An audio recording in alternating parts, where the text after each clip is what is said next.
ముడి బంగారం అగ్నిలో పుటం పెట్టినప్పుడు స్వచ్ఛంగా ఎలా తయారవుతుందో అలా కష్టాలు మనల్ని తయారు చేస్తాయి. ఈ క్రమంలో మనం మరింత స్వచ్ఛంగా అయినా బయటపడతాము, లేదా నశించిపోవచ్చు కూడా.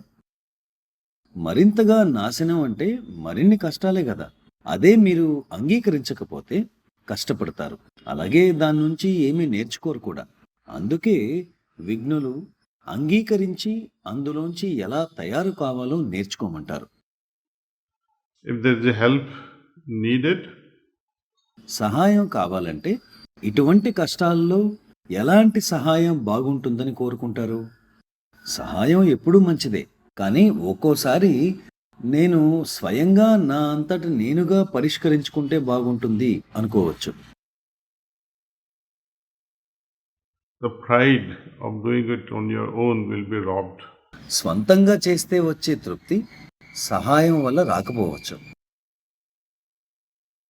భగవంతుని అదృశ్య సహాయం ఎల్లప్పుడూ ఉంటుంది, అలాగే గురువర్యుల సహాయం కూడా. మరి దాన్ని ఎలా కోరడం, ఎలా ఆహ్వానించడం? During those miserable times, taking panga with Guru or God is not going to help us.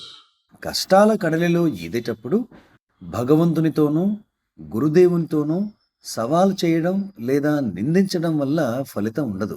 నీకు దయ లేదా? నన్నింత శిక్షిస్తావా? నువ్వు అసలు ఉన్నావా? ఇలాంటి మాటల వల్ల ప్రయోజనం లేదు.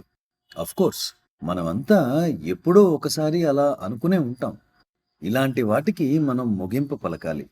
ఒక నిజాయితీతో ఇలా అనుకోవాలి: నాకు ఈ కష్టం వచ్చింది, దీన్ని నేను అధిగమించాలి.